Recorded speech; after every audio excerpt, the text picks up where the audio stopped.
Greetings, fellow Phantom Ministers. This is Master Kosh coming from my own little corner of the glorious state of Indiana. Got a brand new video for you, and this is going to be my first attempt at doing something a little more formatted, a little more YouTube-ish, for lack of a better term. So, I want to talk to you all today about something that's been floating around in my head since, Terminator Dark Fate crashed and burned at the box office this past weekend, not to mention um, what has potentially happened with Rian Johnson and his association with Lucasfilm and Disney and his Star Wars trilogy, as it may not be happening now. I have a theory, and this is purely a theory, and these two topics that I just mentioned, I don't know for sure. Again, this is theory. This is my theory. No one else's. No one else has talked about this per se. Anyhow,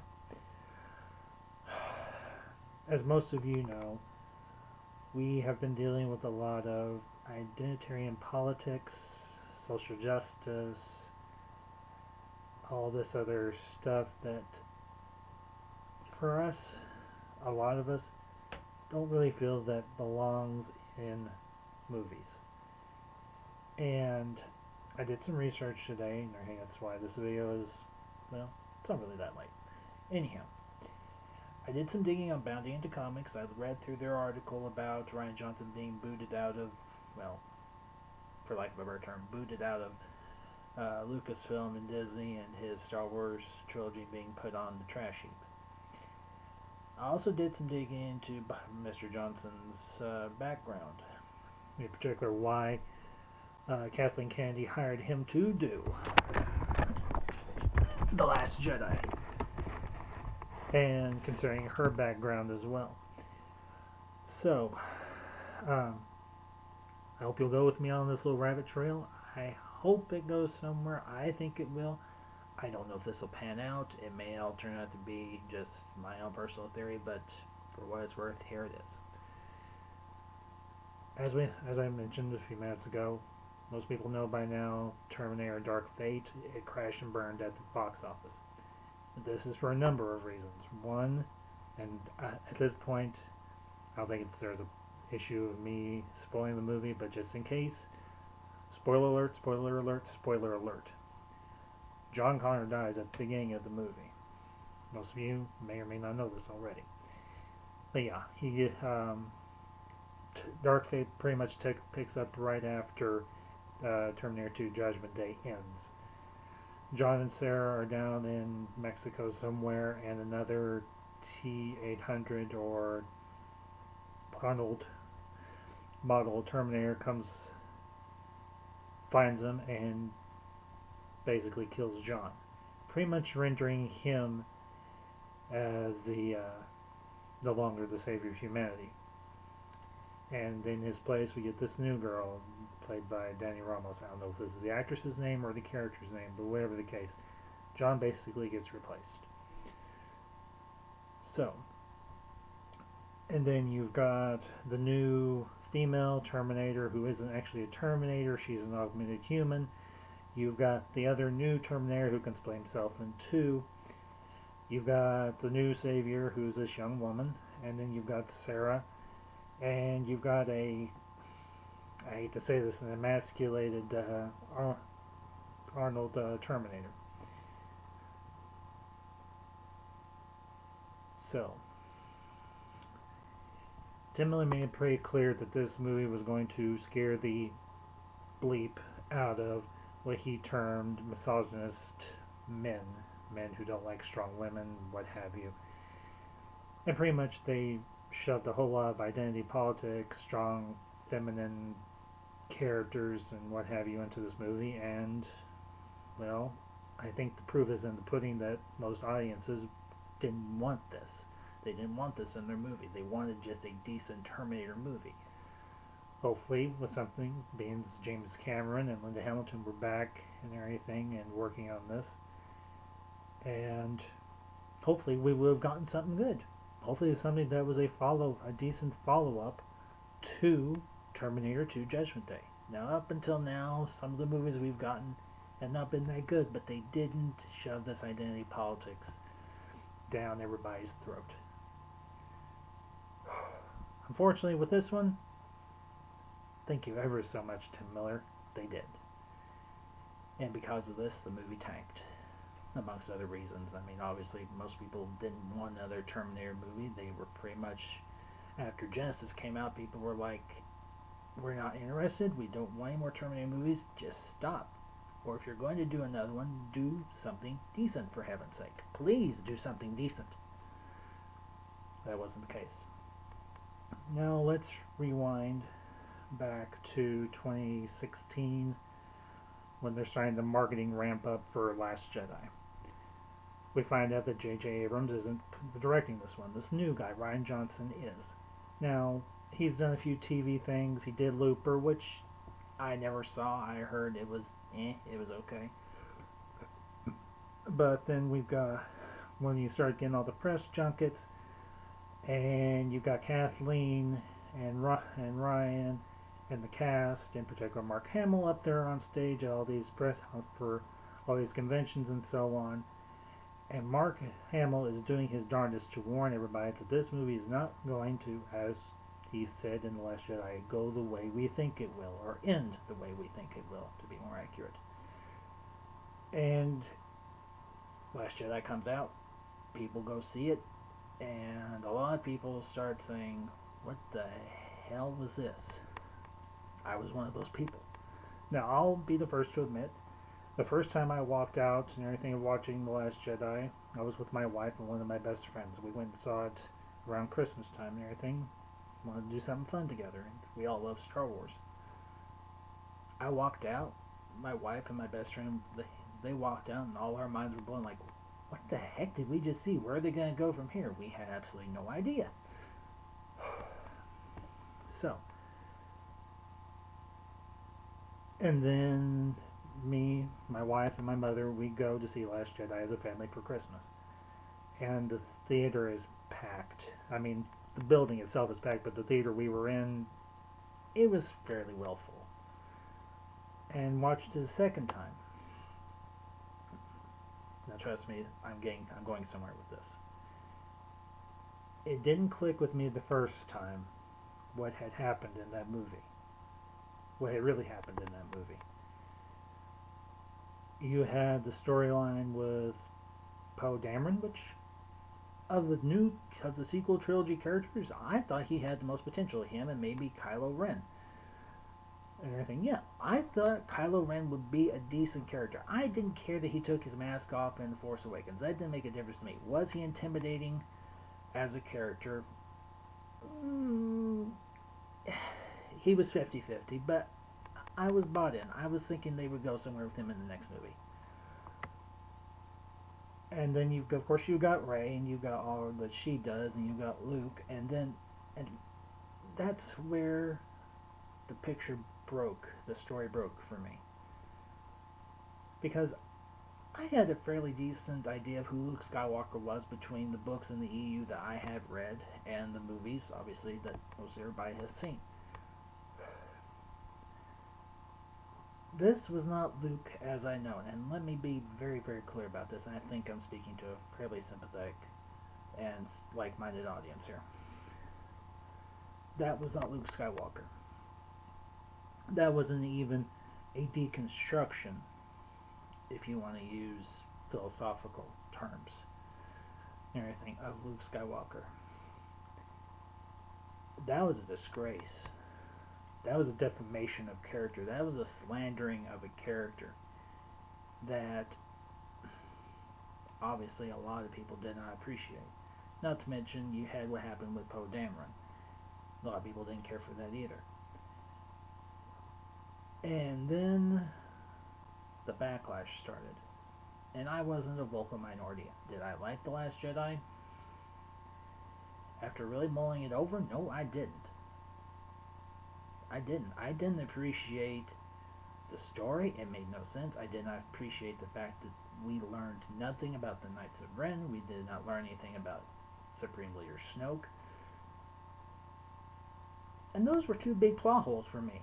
Not to mention the whole this whole space chase, and the fact that the logic of the whole chase and the whole movie just did not make a lick of sense.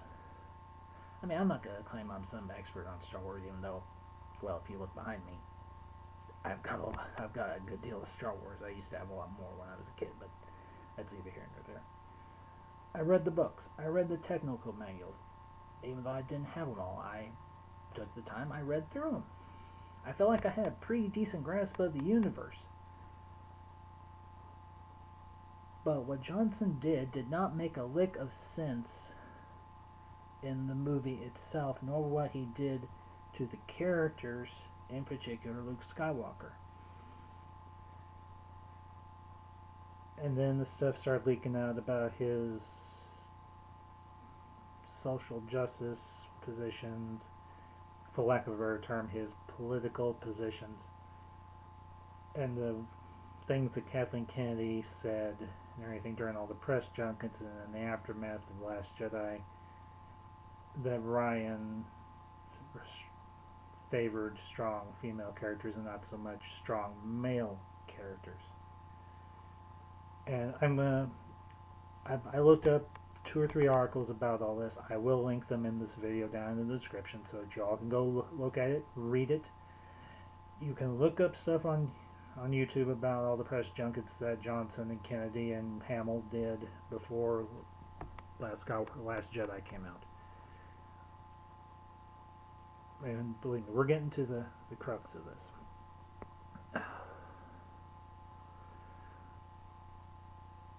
Johnson has an affinity for wanting to build women up, and believe me, I came from a home where I was raised by 2 strong women. My father sadly died when I was 7 years old. He wasn't a deadbeat. He wasn't a bad father. He just sadly died.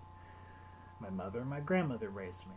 So I have been around strong women most of my life. I have been around strong men the majority of my life. So I didn't have a bias or a discriminating attitude towards strong women. I was raised by them, as I imagine a lot of people were.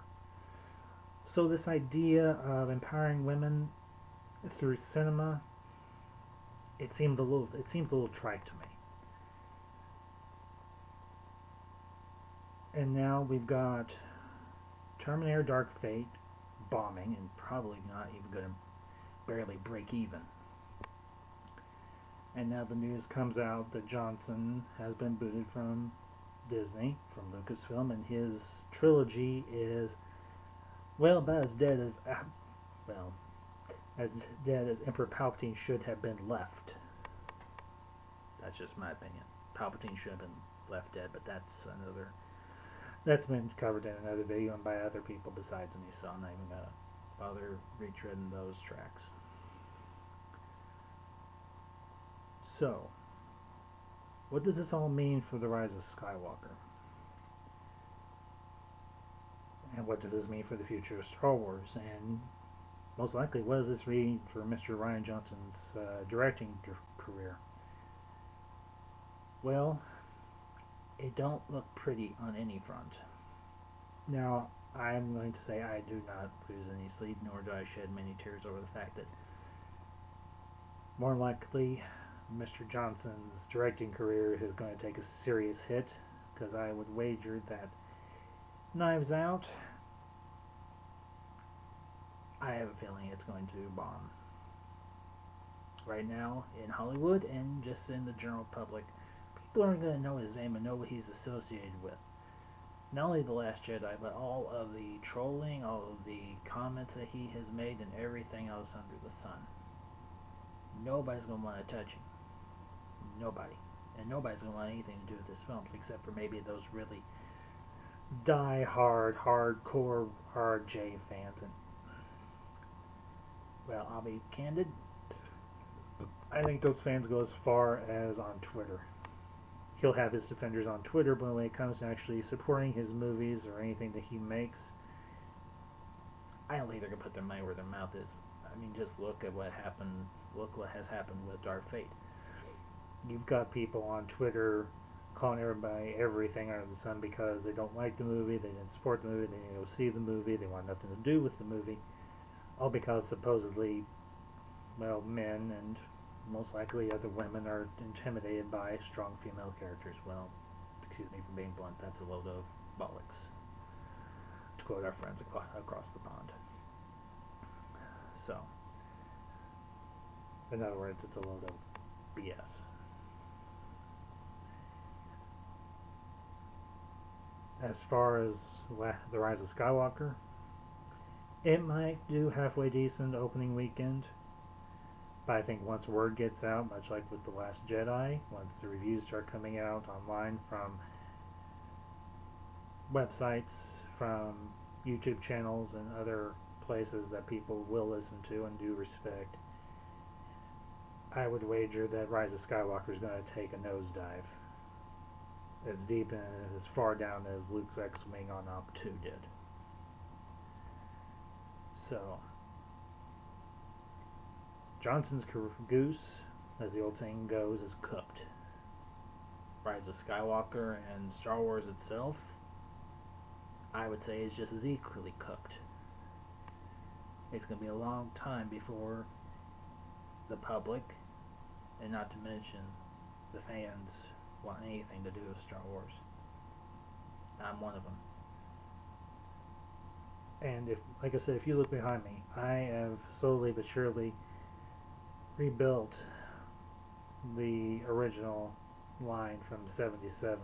I've got pretty much all the figures and everything, minus some accessories. As you can see, Obi-Wan's missing his cape and his lightsaber, but I'm gonna get those eventually. Some of my other figures don't have their guns or anything, but I'm getting there. And that's another topic for another time. But my point is this: I am a hardcore fan of Star Wars. I love Star Wars, not as much as I love God or Christ. Yes, for those of you who don't know already, I'm a Christian. If you look behind me on my right, your left, you'll see a crown of thorns hanging above my door. This obviously is an extra room in my house and everything. But Christ comes before Star Wars. But again, that's beside the point. My point is, quite frankly, this feminist, and I would say toxic feminist push that's being shoved into entertainment, movies, intellectual properties, and the like, is damaging entertainment. Now, do I think it's going to irreparably damage entertainment? No. And here's my reason why I don't think so. Eventually, studios will get wise. They'll look at the trends, they'll see what's working and what doesn't. I don't think this feminism push is going to last much longer. Particularly now that Mr. Rian Johnson has been booted out of Disney, hopefully booted out of Disney. Again, I've conditioned that. This is just a rumor at this point. We haven't heard anything official from Lucasfilm or from himself. But there's enough people starting to come out and say, yeah, Rian Johnson's done to Disney and Lucasfilm, and his Star Wars trilogy is dead in the water. I shed no tears for that. But yeah, I would say this whole feminism kick that Hollywood is on right now, with Johnson gone, and I would wager with Kennedy gone in a few years, if not sooner, studios will get wise. They'll realize the screw up that they've made pandering to all these single percentage points of groups that are calling for all this social justice and all this other crap. They'll say, we're not making any money this way, we're ticking people off, and we're not getting anywhere, and we're going to go belly up if we don't get wise. So hopefully these studios, Disney, and hopefully Marvel will take a cue, because I don't want to see Marvel go down the drain. They've given us a lot of good movies. They've given us some okay, not great, And I'll be the first to say it. I'm not going to be one of these people that's going to look back on Endgame and say, it wasn't all that good. I will be candid. I thought Endgame was spectacular. I cried. I rarely ever do that. And even the scene with all the female heroes gathered up around Captain Marvel did not bother me all that much. The scene didn't even last that long, particularly, and no harm done. So they wanted to throw a scene there with all the girls kicking ass. Pardon my French. Hey, these women have been kicking butt in all these movies for 10 plus years. Give them a moment to do it together. Where's the harm? None. Because eventually we won't have focus on strong female characters. We'll just have focus on strong characters that just happen to be women. Like Sarah Connor. Like Princess Leia. And yes, I will use her birth name, not her adopted name. Leia Skywalker. She was born a Skywalker. She was adopted by the Organas. She might resent her father, justifiably so. And I hope someday, maybe, the story comes out, if it hasn't already, that Leia discovers who her mother was, who Padme Amidala Skywalker was, how she was a strong queen, a strong senator, a strong wife, and a strong leader.